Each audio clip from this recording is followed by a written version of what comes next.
Muito bem, vamos lá. Dando sequência aqui no nosso estudo do E a Vida Continua, de André Luiz, psicografia do Chico. Nós estamos no capítulo número 13, Tarefas Novas. Esse aqui é o nosso segundo encontro. Nós iniciamos então no nosso encontro passado, após Evelina e Ernesto participarem daquela palestra realizada, naquele templo católico que eles então visitaram. A maior instrução foi exatamente o trabalho para compreender as limitações do outro, para que nos fortaleçamos no exercício do amor ao próximo. Eles então se engajaram, solicitaram admissão numa caravana socorrista, que era presidida pelo irmão Cláudio, que fazia visitas semanais na região de espíritos, de companheiros perturbados e sofredores. Após alguns dias, então, começaram a trabalhar num grupo de 8 pessoas, 5 homens e 3 mulheres, e visitaram, então, uma região bastante extensa, onde havia, pela ilustração que foi trazida pelo irmão Cláudio, ele parecia um grande deserto. E na borda desse deserto, cidades, pequenas comunidades. Essas comunidades bem estruturadas, organizadas, mas dentro desse campo, ali havia toda a criação mental de espíritos ainda bastante desorientados, bastante perturbados. Então havia ali essas pequenas instâncias nessa fronteira, em torno dessa região. E naturalmente essas instâncias serviam de ponto de apoio para o auxílio aos espíritos que viviam ali, onde eles eram então socorridos, onde eles eram orientados, ou então ficavam ali apenas aguardando, vamos dizer, o amadurecimento desse despertar de consciência. Foi mostrado para eles os veículos que eram utilizados, aparelhos volantes, que despertaram a curiosidade de Ernesto, que seriam exatamente esses veículos. Então falou exatamente sobre a necessidade, devido à densidade daquele ambiente, dos fluidos que eram ali então mobilizados, e esses veículos serviam de transporte para as equipes de identificação e também de socorro, para recolher, para levar os trabalhadores e recolher também aqueles espíritos que já se apresentavam em condições. A gente vai ver uma situação diferente quando André Luiz relata para nós em Nosso Lar que os espíritos que lá foram resgatá-lo apareceram de uma luz que acabou surgindo, vieram então os trabalhadores com maca, recolheram e foram embora. Aqui nós vamos encontrar um ambiente diferente.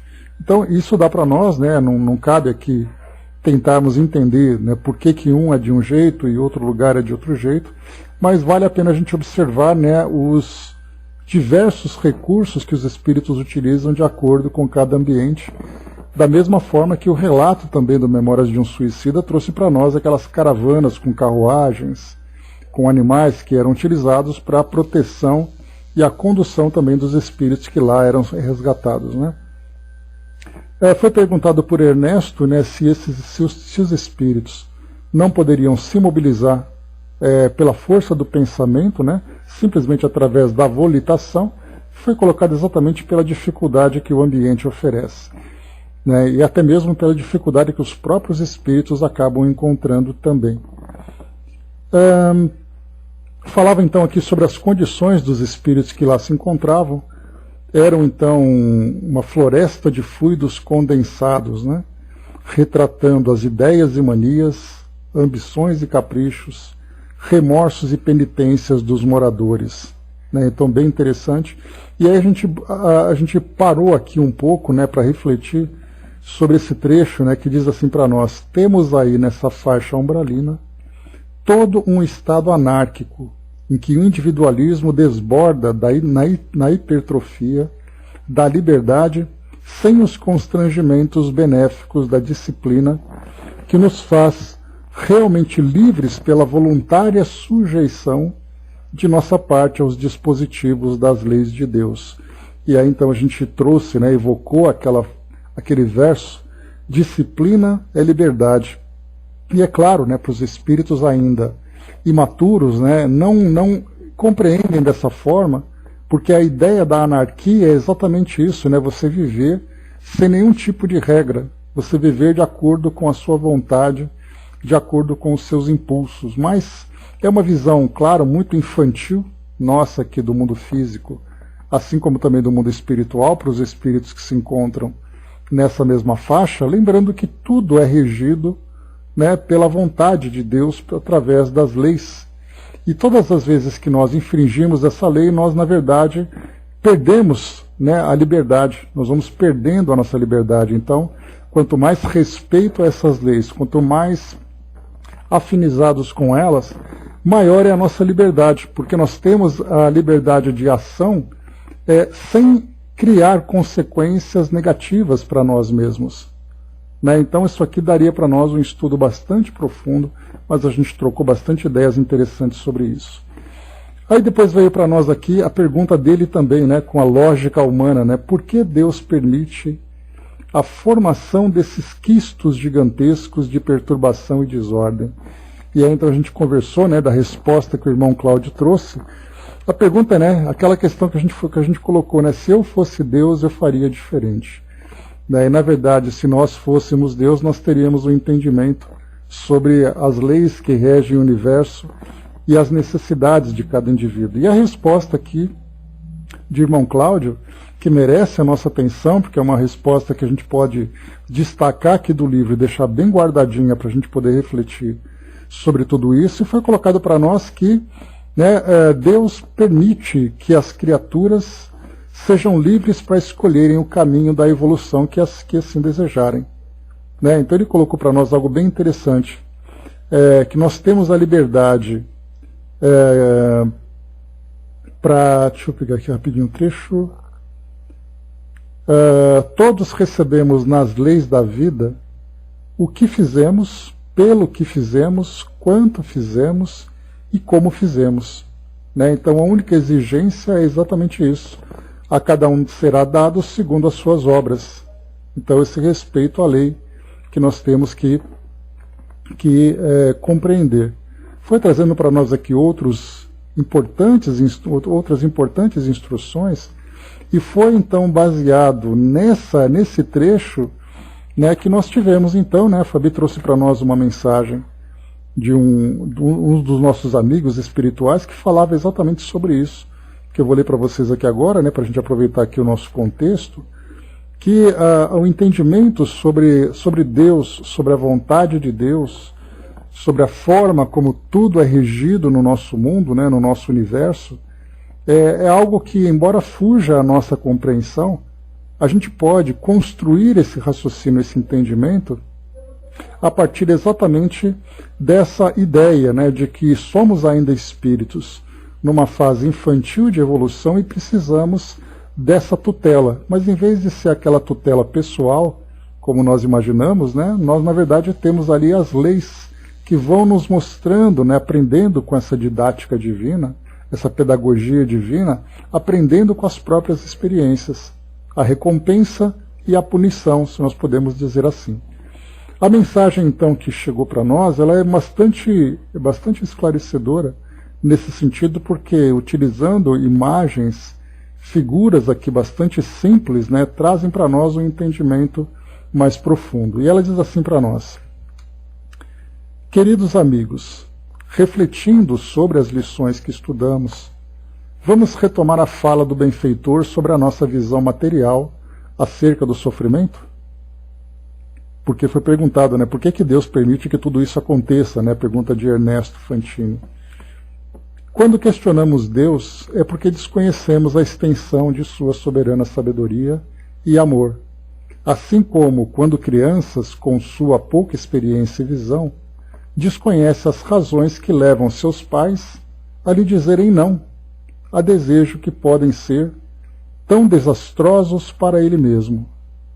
Assim como um pai amoroso que diz não, depois ensina e explica, até que um dia deixa que o desejo seja experimentado, para que a experiência ensine. Outras vezes, porém, o filho busca o momento de invigilância do pai para burlar as normas amorosamente colocadas para a sua própria alegria e paz. Nosso Pai, amigos, onipotente e onipresente, nunca cai em vigilância, mas é da lei que, após muitos chamados amorosos, exerçamos a liberdade e, se escolhemos experimentar o mal com o qual nos comprazemos, seremos obrigados a colher seus frutos, porque ele sabe que as experiências, completa, ou seja, ação e resultado, também ensina e educa. Contudo, a dor sempre representa um processo educativo, capaz de ampliar a nossa capacidade de percepção. Um dia essa percepção será maior de tal forma que começaremos a compreender a grande sabedoria e amor do Pai, e então nos tornaremos aqueles filhos que buscam ajudar os pais na educação de seus irmãos menores, ou mesmo se esforçam para ajudar na manutenção de sua casa. Quantas almas valorosas há que se sujeitam a dores para auxiliar seus irmãos de humanidade? Quantos há que se esforçam mais que os outros, sofrendo por isso, pelo amor que têm pelo seu pai? Por querer alegrá-lo, assim colaboram na sua obra.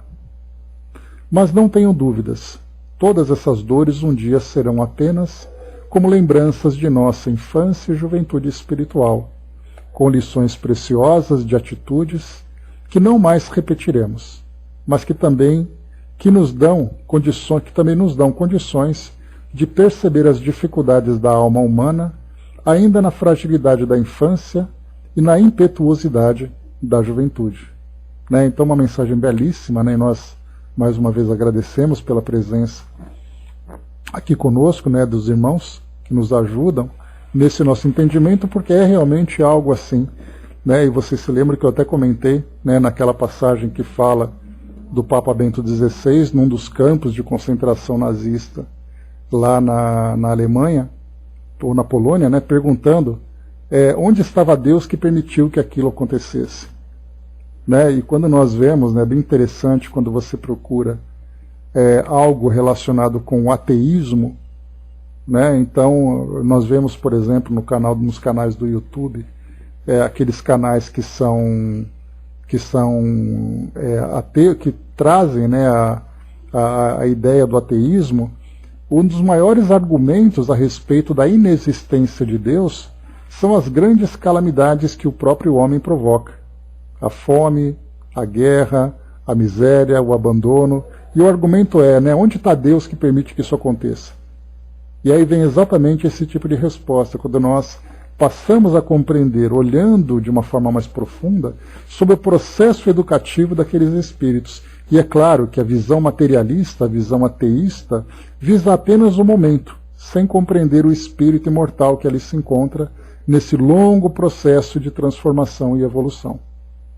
Então esse trecho foi bastante reflexivo para nós, e aí então nós resgatamos, porque a mensagem chegou já no finalzinho do nosso estudo, e aí valeria até a pena a gente guardar para poder refletir um pouco mais sobre ele agora aqui, revendo esse trecho do nosso estudo.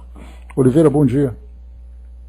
Depois aqui então, saíram da orla escura, aliás, atingindo aquela orla escura e da esquisita povoação, foi falado para nós sobre criaturas andrajosas e aliadas, ou seja, vestindo farrapos, e completamente alienadas daquilo que acontecia.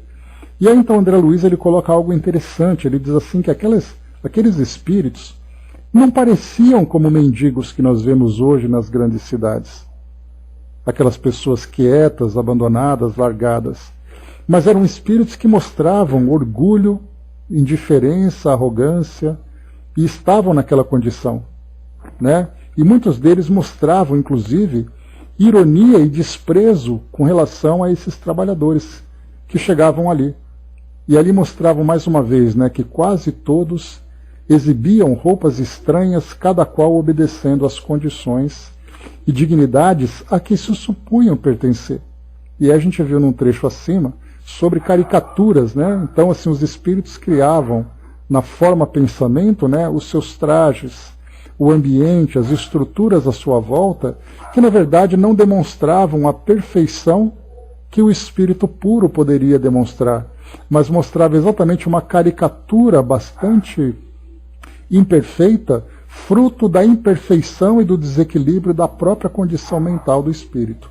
Então ele imaginava um determinado formato, distorcido pela sua realidade interior, que acabava depois se materializando exatamente naquele formato imperfeito que ele então desejava construir. E era assim que eles se apresentavam.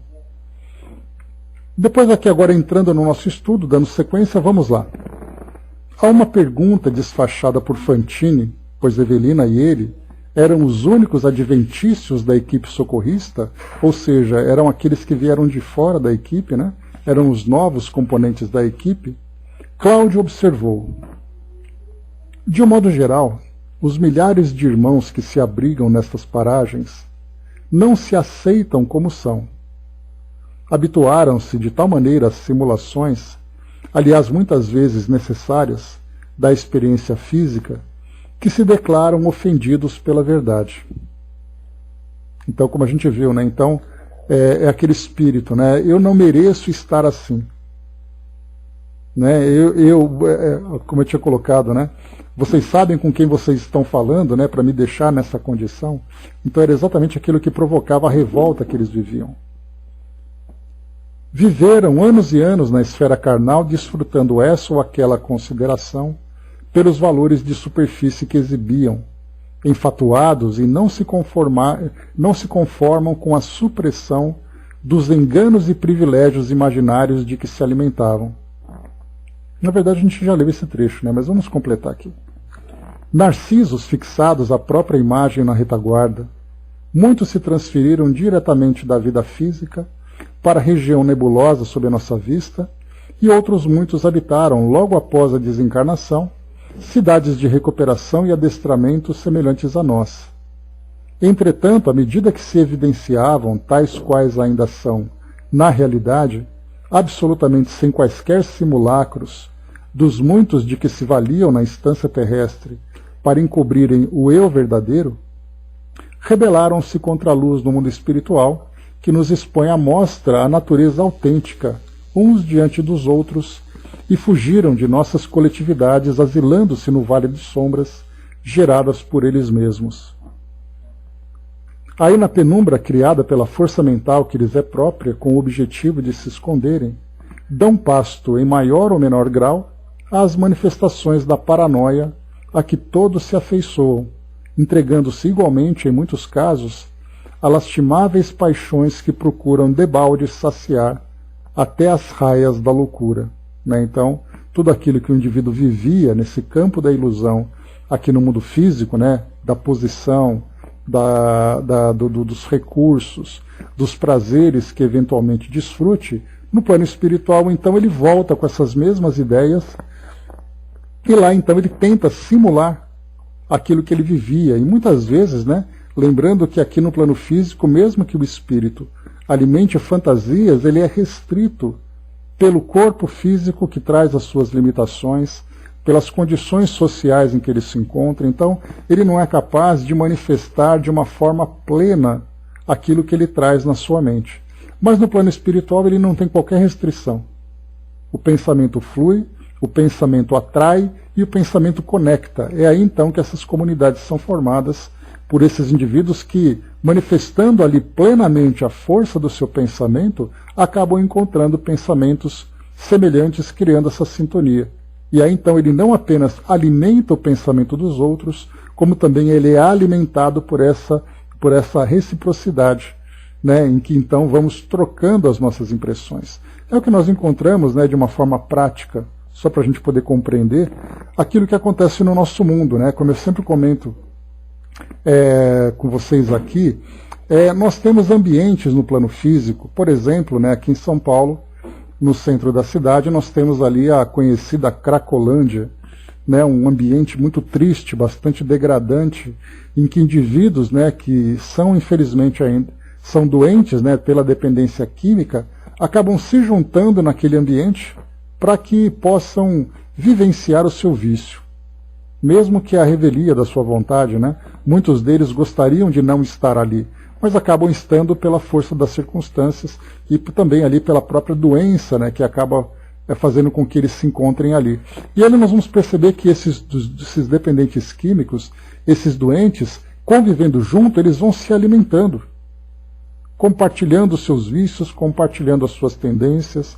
Então, muito mais do que um compartilhamento físico que nós encontramos, né, que eu te ofereço a droga, você me oferece a droga, eu te dou a violência, você me dá a violência, e outros tipos, né, de compartilhamento de permuta que eles têm, muito mais do que isso é o campo mental que nós vamos encontrar, em que todos eles ali vibrando nessa mesma sintonia, alimentados também pela própria faixa do plano espiritual, onde outros espíritos se encontram vinculados.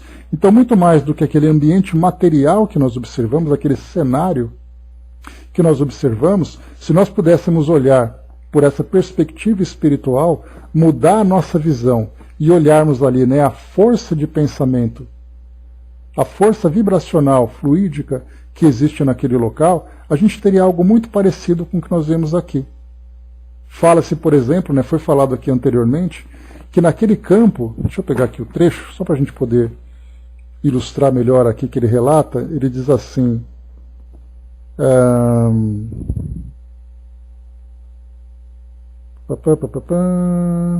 só um instantinho, quero aqui achar o termo exato aqui, ó. Tão logo se lhe descortinou mais ampla faixa da paisagem, Ernesto e Evelina não conseguiam sopitar as expressões de assombro. Densa névoa, a patentear-se por diversas tonalidades de cinza, barrava a província em toda a linha divisória. Então, essa densa névoa, se nós pudéssemos olhar pela visão espiritual um ambiente como esse, em que nós vemos ali, né, o vício como sendo ali, né, o ponto comum entre todos, é como se nós estivéssemos vendo uma névoa.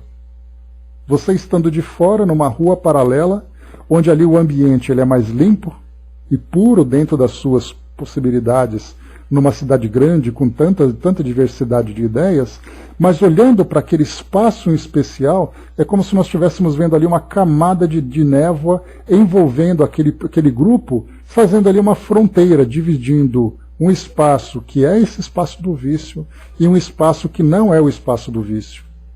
Então nós veríamos aquela nuvem, né, pairando sobre eles e aquela névoa envolvendo todos eles. E aí então essa névoa, que aí então nós vemos muitos relatos que André Luiz traz, é como se fosse uma névoa tóxica para um espírito que não está habituado a ela.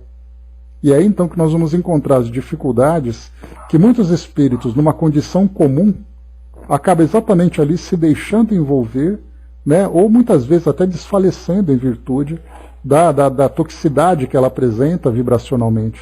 Por isso que para esse ambiente de trabalho não é qualquer espírito que está pronto para isso. Eu gostaria de ir até lá. Quando ele vai até lá, ele começa a perceber o efeito daquilo tudo, né? Então, esse trecho nós vimos também. Agora vamos propriamente para o nosso trabalho aqui. Irmão Cláudio, lembrou Evelina, o senhor já penetrou nesses sítios, atingindo algum ponto distanciado da orla? Já acompanhei diversas caravanas de fraternidade e socorro, utilizando veículos diversos, alcançando praças estabelecidas muito longe de nós. Que viu cidades, vilarejos, povoações e aldeamentos vários, em cujo seio espíritos de inteligência cultivada e vigorosa, mas profundamente pervertidos, dominam enormes comunidades de espíritos menos hábeis no comando das situações, contudo tão pervertidos via de regra quanto eles mesmos. Foi aqui que nós paramos, né? Porque ele vai explicar exatamente qual é a ideia de perversidade que ele coloca para nós. E aí, mais uma vez, a gente vai encontrar nesse paralelo aqui no nosso mundo, num ambiente como esse, por exemplo, de drogas, você tem aquele que é o traficante, você tem aquele que é o mais violento, você tem aquele que é um dependente químico, mas se mostra também dentro de uma dependência moral junto a esses espíritos. Nós vamos, por exemplo, numa comunidade, num ambiente de cidade grande, num ambiente urbano, onde você tem ali, né, drogas, corrupção, prostituição. Então você tem aqueles indivíduos que vão dominando outros, moralmente falando, inclusive, claro, né, usando ali até mesmo a força para poder controlar esses outros. Então essa perversidade que ele relata para nós se encontra dentro dessas comunidades, por isso que ele coloca nesse ambiente onde ele então adentrou, cidades, vilarejos, povoações e aldeamentos vários, formada por espíritos de inteligência cultivada e vigorosa, mas profundamente pervertidos. Então nós temos muitos cenários aqui no nosso mundo que retratam esse quadro, né?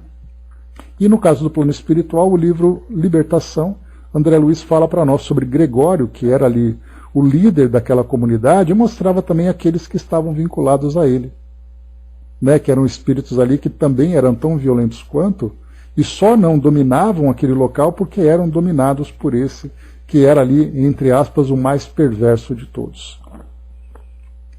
Cláudio sorriu e ressaltou: quando digo a palavra pervertidos, não me proponho a julgar os nossos irmãos transitoriamente encastelados na sombra. Desejo apenas qualificar, para a compreensão de quem chegou recentemente da vida física, a posição desses amigos doentes. Aliás, consideramo-los tão enfermos quanto os nossos irmãos alienados mentais de qualquer hospício da crosta planetária, credores de nosso melhor carinho. E saibamos, com entranhado respeito, que numerosos pais e mães, esposos e esposas, filhos e pessoas amadas de muitos dos companheiros transviados nessas regiões de sombra, aí residem por mero devotamento, na situação de heróis obscuros, em admiráveis apostolados de amor e renúncia, a benefício dos que se enrijecem no erro, de modo a reconduzi-los ao equilíbrio necessário, preparando-se para as novas reencarnações que os esperam. Esses paladinos da bondade e da paciência parecem escravizados aos infelizes que amam. No entanto, pela cátedra do sacrifício da humildade que esposam, acabam conseguindo prodígios pela força irresistível do exemplo. É interessante esse quadro que ele traz para nós, que um espírito, por exemplo, né, que em virtude da situação degradante que ele viveu no mundo físico, acaba chegando no mundo espiritual, sendo atraído para essas regiões, onde ele fica então ali retido, e aí então espíritos amigos desses espíritos pervertidos optam em viver junto deles, para que possam auxiliá-los. Mesmo que muitas vezes pareçam, né, subjugados por eles. Fazendo um paralelo, é como se nós tivemos, inclusive,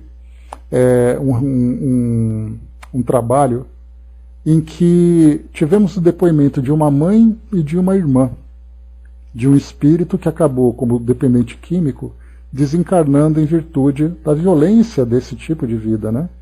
E essa mãe, então, ela ia levar comida para o filho, ele morava nas ruas, morava ali embaixo de uma ponte, numa praça, e ela ia levar comida, levar roupa limpa para o filho, porque o filho tinha dito, né, olha, eu não quero viver aqui com vocês porque eu não tenho condições de estar aqui, né, porque eu vou trazer para vocês muito mal, então eu quero viver na rua. E essa mãe, então, visitava o filho na rua. E ela contava que ela, inclusive, enfrentava traficantes por causa do tipo de ameaças que faziam para o filho dela. E ele acabou, infelizmente, desencarnando, e foi um depoimento muito sensível de ouvir essa mãe contando história dessa natureza. Então a gente vê que esse tipo de heroísmo vai muito mais além do que a gente é capaz de imaginar. Daquilo que acontece no plano físico, nós vamos ver também no plano espiritual em situações muito mais profundas. Porque ali nós vamos encontrar espíritos que ficam até muito mais do que décadas, muitas vezes até séculos em companhia desses espíritos amigos para poder auxiliá-los nesse processo de reconstrução. No caso de Gregório, do livro Libertação, nós tínhamos ali a mãe dele, né, que se encontrava em planos mais elevados, mas mesmo estando nesse plano elevado, ela ficava o tempo todo conectada com o filho, acompanhando a situação, até que nesse livro é relatado para nós esse trabalho de resgate que foi solicitado, e que André Luiz então participou desse trabalho também. Bem interessante a gente ver isso. A casa singela de Ambrósio já se debuxava à distância, quando Fantine, como que não desejava perder o fio dos raciocínios em andamento, inquiriu ainda: Irmão Cláudio, são geralmente muitos os que são resgatados pela dedicação afetiva daqueles que os tutelam nesses lugares? Sem dúvida. Todos os dias chegam às nossas casas de reajuste pequenos ou grandes magotes do que aspiram renovar-se. E permanecem na cidade indefinidamente? Aqui então uma pergunta-chave, né? Muitos desses espíritos são resgatados por esses grupos, são levados para esses postos de socorro, mas a pergunta é, eles continuam lá? O que acontece com eles depois que eles chegam? A resposta, isso não. Com poucas variantes, demoram-se conosco apenas o tempo preciso ao exame de nova reencarnação, em que regressam aos disfarces da carne, sem os quais, segundo acreditam, não conseguem seguir em frente nas veredas da regeneração. Entre o cansaço da erraticidade nas sombras da mente e o terror da luz espiritual que confessam não suportar sem longa preparação, suplicam o socorro da providência divina, e a divina providência lhes permite a nova internação na armadura física, na qual se reocultam, lutando pela própria corrigenda e pelo burilamento próprio, encobertos transitoriamente no engenho carnal, que pouco a pouco se desgasta, pondo de novo à mostra o bem ou o mal que fizeram a si mesmos no período da reencarnação. Obtido o empréstimo do novo corpo, via de regra junto daqueles que se lhe fizeram cúmplices nos desafios do pretérito ou que se lhes afinam com o tipo de débitos e resgates consequentes, esses candidatos à recapitulação expiatória do passado imploram medidas contra eles mesmos, seja na escolha de ambiente doméstico, em desacordo com os seus ideais, ou na formação do futuro corpo de que farão uso, corpo este que muitas vezes desejam seja bloqueado em determinadas funções, prevenindo-se prudentemente contra as tendências inferiores que em outro tempo lhes facilitaram a queda. Bom, aqui tem bastante coisa para a gente refletir. Vamos então aqui aos poucos, né? Colocado para nós aqui então, que muitos desses espíritos, né, a gente vai lembrar aqui inicialmente, um dos trabalhos que André Luiz trouxe para nós, eu me esqueci agora, faz uns 2 livros que nós lemos. André Luiz ele se encontrava num posto de socorro, onde ali, né, muitos espíritos estavam nesse ambiente tão perturbador e completamente alienados da realidade.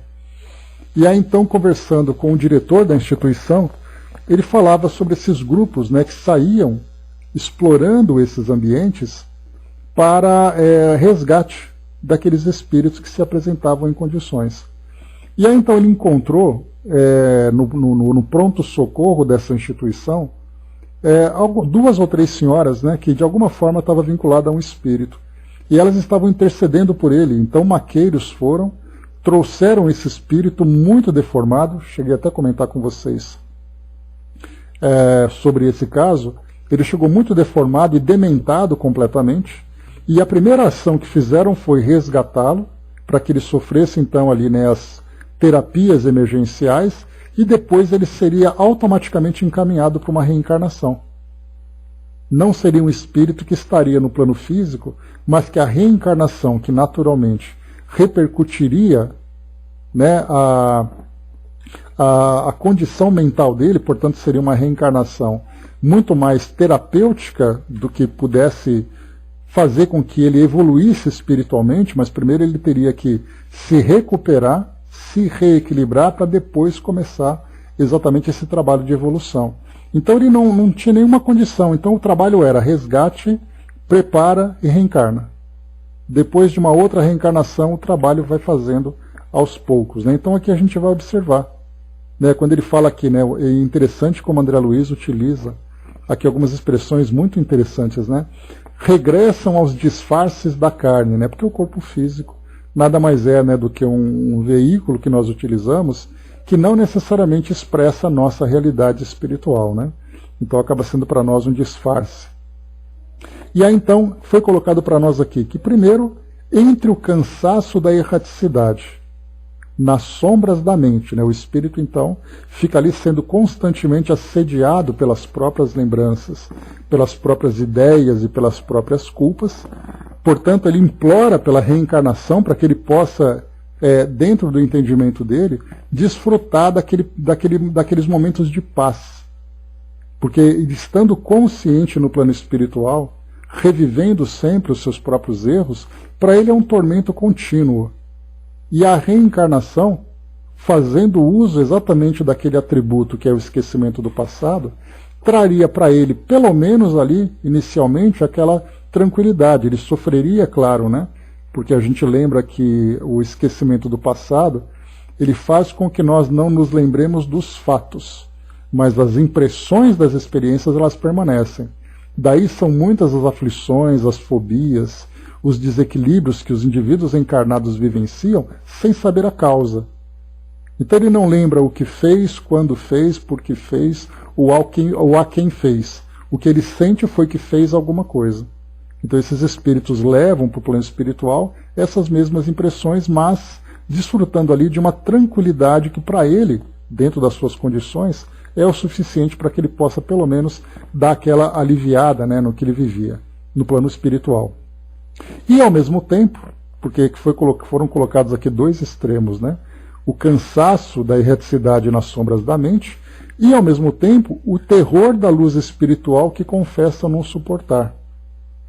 Porque essa luz espiritual vem exatamente ali, né? A cobrança do espírito para que ele possa se reconhecer, para que ele possa olhar para si mesmo, né? Se deparar, né, com a sua própria consciência, isso para ele é muito difícil.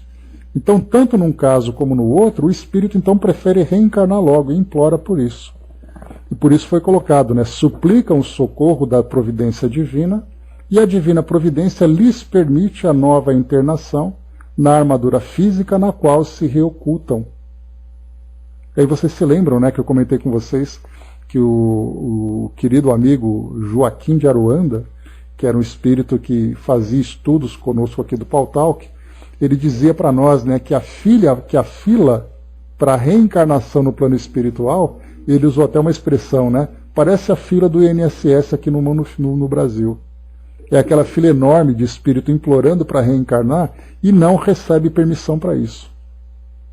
Porque precisam estar no plano espiritual para primeiro se regenerarem, se reequilibrarem minimamente, para que possam depois reencarnar. Então, por isso que eu lembro sempre, né? Felizes de nós que estamos aqui, porque o nosso passaporte foi liberado, para que a gente desse aqui, né, progresso, dessa aqui sequência na nossa evolução. Muitos espíritos estão ali com o passaporte cassado e ficarão no plano espiritual durante muito tempo ainda. Sabe-se lá em que condições, né? Depois aqui, avançando um pouco mais, foi falado para nós aqui também sobre estar aqui no mundo físico, agora com a reencarnação. Ele foi colocado assim: obtido então o empréstimo do novo corpo, ou seja, a reencarnação dele sendo deferida, para que ele possa então avançar aqui no plano físico, ele reencarna junto aos cúmplices dos desvarios do pretérito, e é aí que a gente vai começar a entender um processo bem interessante aqui no mundo físico. Muitos de nós reencarnamos juntos daqueles com quem nós temos compromissos do passado, ou daqueles que se afinam com um tipo de débito e resgate consequente. Então, por exemplo, vamos imaginar que alguém reencarna num ambiente de muita pobreza, de muita miséria. Significa que ele tem compromisso direto com aquelas pessoas no ambiente onde ele reencarnou? Não necessariamente, mas eles estão vinculados no mesmo tipo de experiência. São espíritos estranhos, mas unidos pela necessidade. E a mesma coisa acontece, a gente vai lembrar, quando se fala, por exemplo, sobre desencarnação coletiva. Quantas e quantas vezes nós especulamos, né, que os espíritos que desencarnaram naquela condição foram espíritos que no passado fizeram ali, né, cometeram um erro muito grande juntos e voltaram juntos para sofrer, e não necessariamente. O evento proporciona experiências para espíritos que vêm de diversos ambientes, de diversas épocas, de diversas provas, mas que de alguma forma se vincularam para aquela experiência final da desencarnação. Isso quando se fala em desencarnação coletiva. Mas quando a gente fala em ambiente de reencarnação, a gente vai encontrar exatamente esses mesmos indivíduos, que estão ali compartilhando a experiência, mas cada um ali de acordo com a sua necessidade. Que bom, sejam bem-vindos. E aí então depois ele coloca para nós também aqui, então essa parte é interessante, né, da gente perceber, né, os desvarios do pretérito, cúmplices, ou nesse caso a afinidade de débitos e resgates. E aqui depois, deixa eu ver,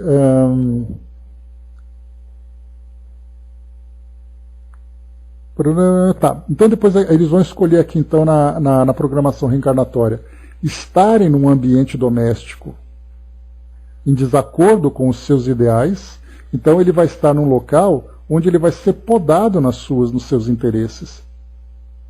Porque os interesses que ele tem, né, como a gente já viu, resultaram exatamente no sofrimento que eles tinham no plano espiritual. E aí então eles vão reencarnar num ambiente que vai exatamente ali limitar as suas ações. Então aquele indivíduo que desfrutava, por exemplo, de riqueza, e essa riqueza corrompeu o seu caráter, ele vai reencarnar num ambiente onde ele vai sofrer ali as maiores limitações da matéria, em que ele vai ter ali o mínimo para poder sobreviver. E esse mínimo ainda vai exigir dele o máximo para que ele possa sobreviver. Porque quando ele teve a fartura, ele fez o mau uso, agora ele vai sofrer a privação. Num ambiente pacífico, vai vir num ambiente de conflitos. E assim a gente pode encontrar os diversos cenários no mundo. Ou também, né? A gente pode colocar e ou, porque ele vai reencarnar num ambiente como esse, ou mesmo, vindo num ambiente que seja ali um ambiente tranquilo, ele vai trazer limitações, sejam limitações físicas, limitações sociais, limitações intelectuais, que vão de alguma forma restringir as suas ações, bloquear determinadas funções. É aquela história, né? Pegando uma situação bem leve, era aquele indivíduo que abusava, por exemplo, da sua dieta, porque ele sentia aquele prazer da glutomania, e aí então, quando ele reencarna, ele opta, olha, eu quero vir com diabetes, porque essa doença metabólica vai fazer com que eu regre os meus hábitos alimentares. E aí então ele vai ter que comer, né, aquela comidinha frutinha, verdurinha, sem gordura, sem excessos, porque o corpo físico dele trouxe essa limitação. E isso quando eu trouxe para vocês um exemplo bem simples, né? Agora imaginemos quando a gente pega assim aquelas situações que são extremas, que os indivíduos realmente trazem grandes limitações. Foi trazido para nós aqui também, né? A cada um de vós foi permitido espiar e provar para saíres melhores, né? Então foi aquele que eu comentei para vocês do nosso passaporte, né? Tivemos o nosso passaporte liberado para a nova reencarnação, e nessa reencarnação a gente trouxe também a nossa programação reencarnatória, o nosso projeto reencarnatório, trazendo ali as experiências diversas para o nosso desenvolvimento, né? Então a gente vai aprender a olhar para o passado, rever esse passado e trabalhar para poder repará-lo dentro das nossas condições e ao mesmo tempo projetar um futuro diferente, um futuro mais feliz, exatamente pelo esclarecimento e pela lucidez que a gente vai adquirindo agora com essas novas experiências. Né? Então temos esse privilégio, né? E agradecemos a Deus por isso. Compromissos adquiridos junto ao vosso Pai maior. Né? Então, exatamente, né? É a lei divina que rege as nossas ações. Quando infringimos essa mesma lei permite que nós voltemos, né? Para reparar ali os danos que nós infelizmente criamos a nós mesmos. Avançando um pouquinho mais aqui para nós. Isso quer dizer que pedem certas cassações em desfavor deles mesmos? Impôs Fantini com sua habitual agudeza de raciocínio. Aqui me fez lembrar André Luiz, né, no começo da sua, entre aspas, carreira, né, como trabalhador no plano espiritual, nessa última etapa na erraticidade que ele vivenciou, quando ele fazia muitas perguntas, exatamente quando ele participava dessas caravanas de socorro. E aí, não raras vezes, era chamado a atenção, né? André, deixa as perguntas para depois. Porque ele via as coisas acontecendo, né? E a inteligência aguçada dele queria perguntar, queria tirar dúvidas. Só que naquele momento era um momento de silêncio, de concentração e de trabalho. Aqui, né? O irmão Cláudio está sendo bastante generoso e tolerante, né? Com essas dúvidas saudáveis, né? Que Ernesto apresenta, mas em outras circunstâncias certamente ele seria chamado a atenção se ele estivesse efetivamente participando de uma atividade de socorro. A resposta de irmão Cláudio: sim, cassações. Em vista disso, encontramos na Terra a cada passo grandes talentos frustrados para a direção que anelariam imprimir aos próprios destinos. Inteligências vigorosas desde cedo, barradas na obtenção de quaisquer louros acadêmicos, e por essa razão, detidas em artesanatos obscuros ou em cargos singelos, em longa e dolorosa subalternidade, nos quais entesouram humildade e equilíbrio, paz e moderação.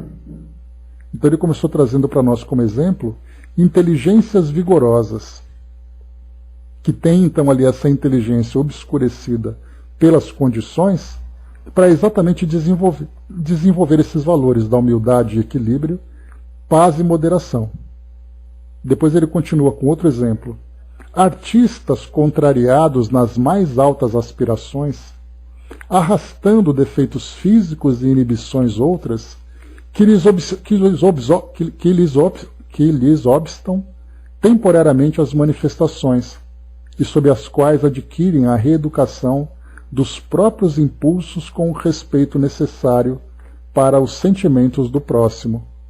Aqui me fez lembrar, inevitavelmente, né, o Aleijadinho, aquele espírito, né, com tanto talento, veio ao mundo se dedicar à arte sacra, né, ao trabalho da arte dentro do cristianismo, trazendo aquelas limitações todas.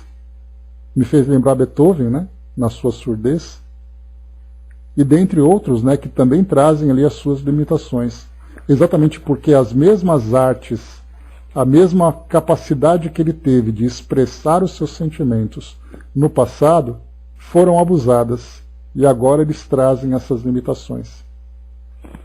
Mulheres de profunda capacidade afetiva, jungidas a corpos que lhes deprimem a apresentação, aprendendo em terríveis conflitos da alma, quanto dói a deserção do lar e o menosprezo aos compromissos da maternidade. Né? Então ali a mesma coisa, né? Com relação à estética, com relação à fisiologia, né? Então privadas, por exemplo, da gestação, né? Então quantas aquelas mulheres não conseguem engravidar. Claro que a gente vai perceber que isso traz responsabilidades do passado, embora seja muito doloroso a gente tentar fazer uma especulação sobre o porquê das coisas, mas a gente sabe que, né, as leis são perfeitas no que são. Né? Homens hábeis e enérgicos, carregando frustrações insidiosas e ocultas que lhes proíbem a euforia orgânica no estágio físico, de modo a edificarem o espírito de entendimento e caridade no âmago de si próprios. Então a mesma coisa, né? A capacidade de grandes realizações, e aqui ele coloca homens e mulheres, mas a gente pode colocar todo mundo junto, né? Porque ali nós vamos encontrar as experiências para todos. Então veremos ali pessoas com energia, pessoas com força criativa, mas que foi usada de uma forma negativa no passado. E agora então vão acalmar a força do indivíduo, da criatividade, para desenvolver a força do espírito. Vocês se lembram que eu comentei que, fazendo um estudo sobre o desenvolvimento do espírito, nós lembramos das civilizações primitivas que nós temos aqui no nosso mundo. Então, por exemplo, entre os indígenas, entre os aborígenes, né, entre sociedades tribais que nós encontramos no nosso mundo, né, por exemplo, né, nós temos na Amazônia tribos ainda não socializadas, né? Então nós vamos encontrar ali grupos muito primitivos ainda no seu desenvolvimento.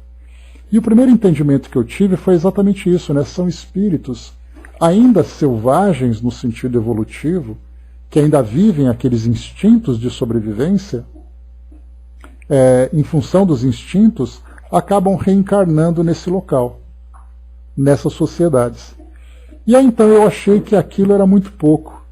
E eu então fui conversar com uma amiga nossa, que ela é da Umbanda, né? Ela é ali uma das líderes, né, daquele trabalho, e eu fui pedir o entendimento dela e perguntei exatamente, né, quando os espíritos que se manifestam nesses trabalhos feitos, né, nos terreiros de Umbanda, como espíritos na condição de escravos ou na condição de indígenas, né, esses espíritos são espíritos ainda infantis, por isso eles reencarnaram nesse ambiente.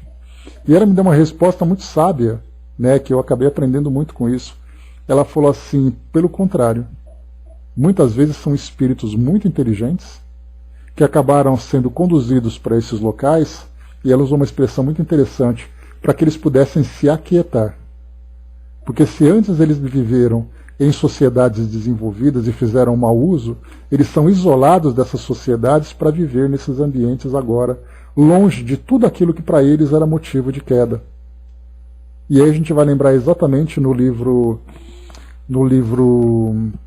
de Dona Ivone, deixa eu me lembrar agora, qual é o nome do livro? Não é Recordações da Mediunidade, é o que veio depois dele, que nós estudamos. Foi o livro... eu me esqueci o nome dele agora. Mas ela conta a história daquele grupo de judeus, né, que acabaram sendo perseguidos pela Inquisição lá na Espanha e tudo mais. E aí ela contava de um grupo de indígenas no plano espiritual que trabalhavam naquele grupo de segurança, digamos assim. E aí o histórico daqueles espíritos, Devassando Invisível, exatamente. Não, depois desse. Tem o Devassando Invisível, que é o primeiro, Recordações da Mediunidade, e depois é um outro que é um romance. Me esqueci o nome dele. Mas aí ela contava então que aquele grupo de espíritos que compunham esses trabalhadores desse grupo de resgate eram espíritos que tinham vindo da Arábia, daquela região do Oriente Médio, e eram espíritos que participavam de exércitos e tudo mais, que depois reencarnaram em tribos selvagens.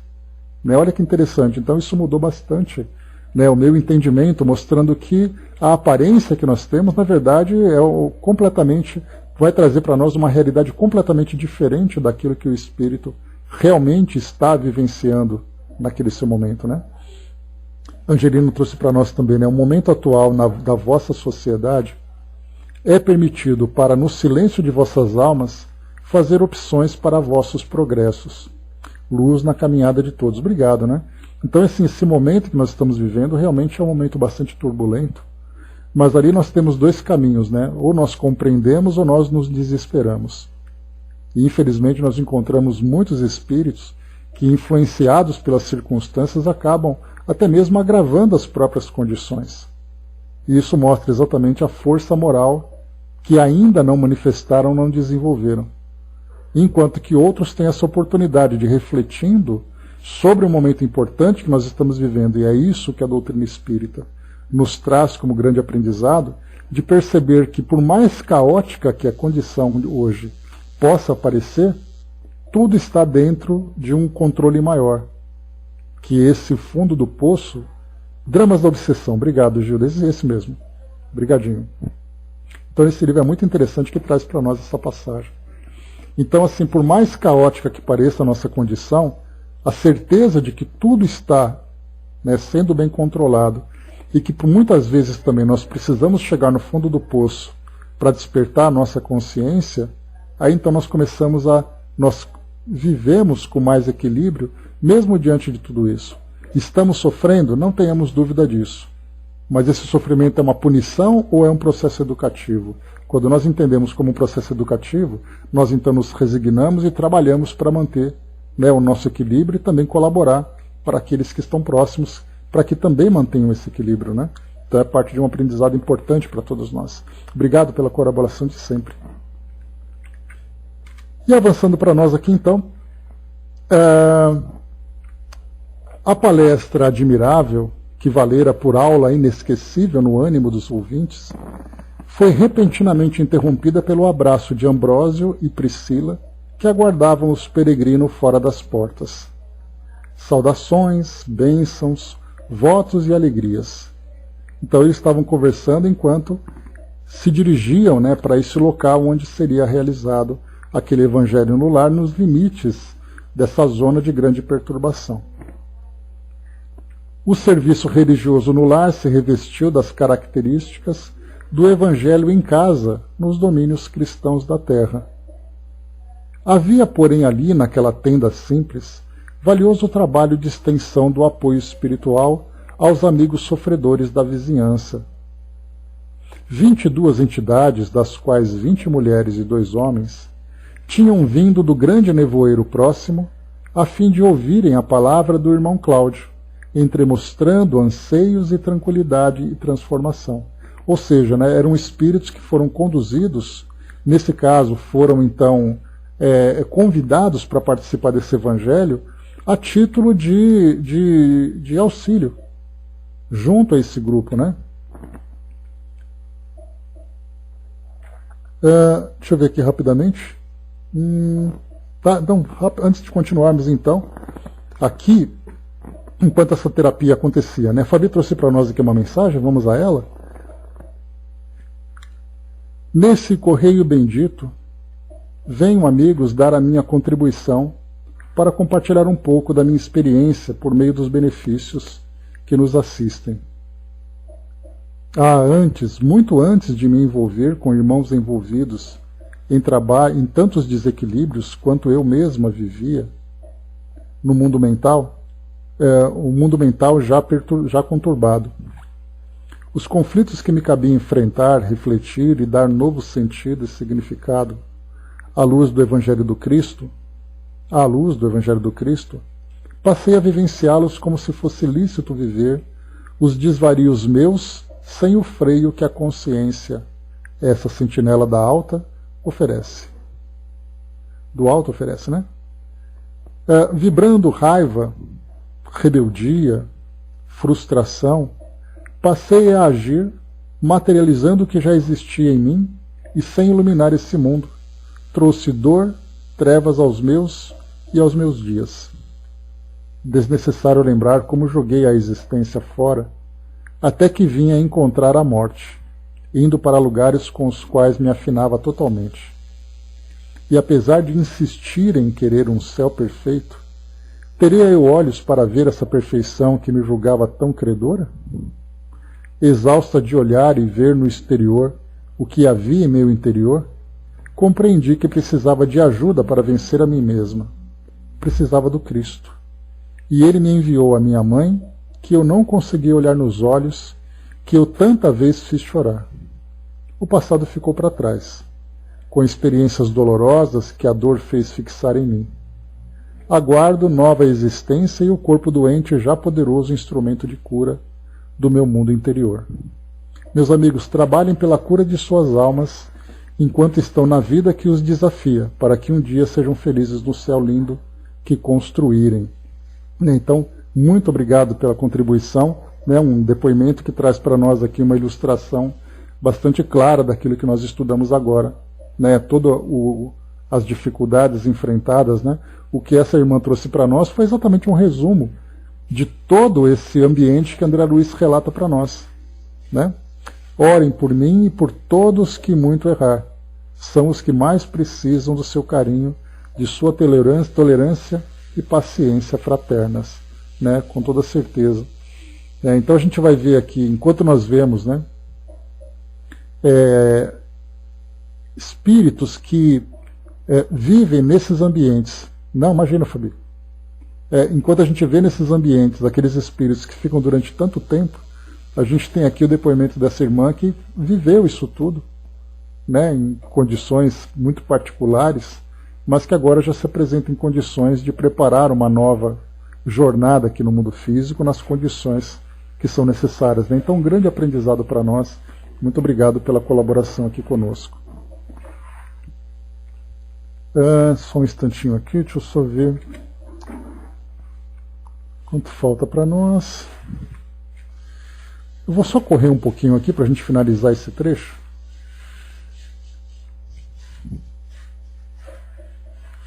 Bom, então eu falava dessas 22 entidades convidadas, né? Desdobraram-se as tarefas nos moldes das reuniões evangélicas do mundo, suplementadas pela conhecida orientação espírita cristã, portadora da interpretação respeitosa, mas livre dos ensinamentos do Senhor. Na fase terminal, passes de reconforto e mensagens de esclarecimento, advertência e ternura. Ocasiões de serviço repontaram do quadro para Ernesto e Evelina, que, por designação do orientador, suavizaram os padecimentos de duas das irmãs visitantes, a se cobrirem de lágrimas depois dos comentários ouvidos. Toda a equipe se dedicava à conversação edificante, às despedidas, acompanhando os frequentadores humildes da sementeira evangélica. Fora da casa, quando, emergindo da névoa, compacto grupo de espíritos zombeteiros e dementados apareceu. Explodiram impropérios, entremeados de vaias e ditos chulos. Prevenindo, especialmente aos dois recrutas, Cláudio avisou: não se aflijam, a ocorrência é normal. Eu vou parar aqui, porque eu quero comentar com mais calma, no nosso próximo encontro, esse trecho. E aí depois a gente já emenda com o capítulo próximo, tá? Porque vale a pena a gente falar sobre isso, porque nós temos um reflexo muito prático daquilo que